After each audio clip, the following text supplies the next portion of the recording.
buenas tardes, mi nombre es Pablo Héctor González Villalobos. Soy operador del sistema penal acusatorio desde que entró en vigor en Chihuahua en 2007 y desde entonces me ha tocado participar como magistrado de una sala penal y por lo tanto como un operador que conoce y resuelve los recursos, las impugnaciones que se interponen en el curso de un procedimiento penal. Quiero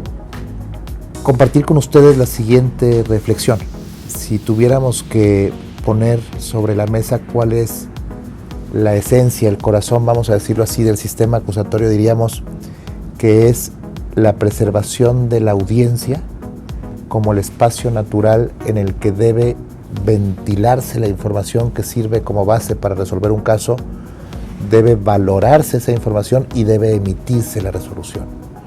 La audiencia con sus principios rectores constituye lo que Ferrajoli denomina la garantía de las garantías. Es ahí donde se tutela naturalmente el debido proceso. Eso significa que a diferencia del expediente en el que hay una sustitución, una vez que el asunto pasa de primera a segunda instancia o de segunda instancia al amparo, en la audiencia la impugnación, tanto la impugnación ordinaria como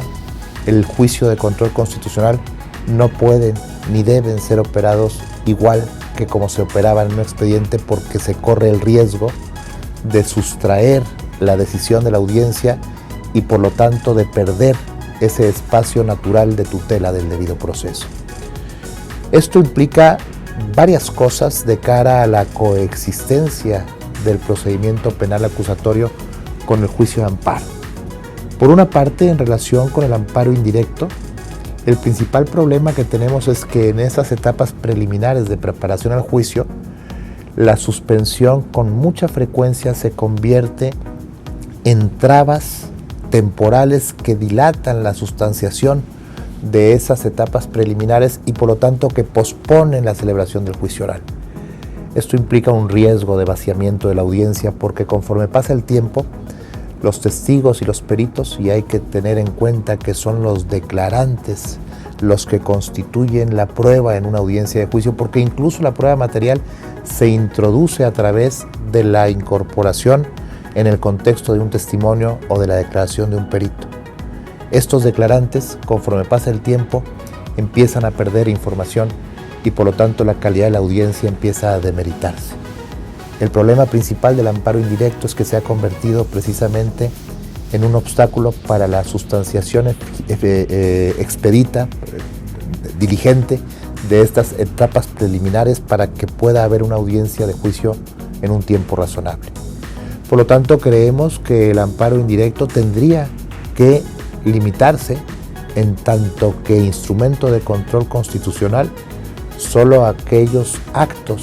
que verdaderamente impliquen un ataque irreparable a bienes fundamentales como podría ser la libertad, pero entendida verdaderamente en sentido estricto. Es decir, no como se ha entendido en algunas tesis de que una mera citación a una audiencia ya constituye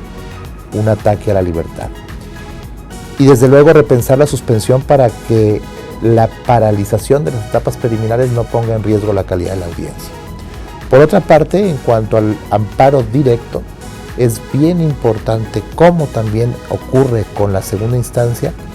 tener en cuenta que el deber principal de quien conoce de una impugnación ordinaria o de un juicio de control constitucional es cuidar el debido proceso. Y si esto es así, pues entonces quien conozca de la impugnación y quien conozca del amparo tendrá que tener en cuenta que su principal tarea es corregir efectivamente lo que tenga que corregirse, pero cuidando al mismo tiempo que la audiencia prevalezca como el espacio natural de tutela de los derechos del debido proceso, de los derechos que conforman el debido proceso. Esto particularmente es problemático con dos aspectos del amparo directo. Primero, el que tiene que ver con el control de los hechos. Si vamos a valorar la prueba desde la alzada o desde el amparo directo, y no me refiero simplemente a cuestiones de control de validez o de credibilidad o de inferencias lógicas, sino a lo que tiene que ver con la persona que está declarando en condiciones de inmediación, entonces corremos el riesgo de que la audiencia pierda su sentido. porque si vamos a valorar la prueba sustituyendo al tribunal de juicio desde la óptica de un balcón que está afuera y es ajeno a la propia audiencia, pues entonces la pregunta es ¿para qué queremos audiencia? Y el segundo tema problemático es el de la suplencia de la queja, sobre todo cuando se trata de la revisión de oficio, es decir, de la suplencia de la queja no expresada, porque entonces resulta que la esencia del debido proceso que se manifiesta en la audiencia y que tiene que ver, entre otros, con el principio de imparcialidad del juez y con el principio de contradicción, también se ven comprometidos, porque cada vez que un tribunal actúa de oficio, pierde su propia imparcialidad porque actúa de oficio en beneficio de uno y en perjuicio del otro. Y también se violenta, y esto es mucho más grave, el principio de contradicción, porque quien resulta perjudicado por la decisión no ha tenido oportunidad de ser oído y de controvertir los argumentos que sostienen esta decisión que ahora le perjudica. Por todo esto, no se trata desde luego de prescindir del amparo, sino de reflexionar en cómo debe diseñarse y gestionarse este instrumento de control constitucional para que permita que efectivamente los derechos humanos que hayan sido violentados sean reparados, pero que al hacerlo no nos llevemos entre las patas al debido proceso. Ese es el tamaño del reto, y ese reto pasa no solo por un tema de diseño normativo, sino por la comprensión de las bases del sistema en la operación del propio juicio de amparo. Yo espero que esta reflexión sea de utilidad para seguir motivando, para seguir incentivando el debate auténtico, el intercambio auténtico de ideas, para que podamos tener pues un mejor sistema de justicia. Muchísimas gracias.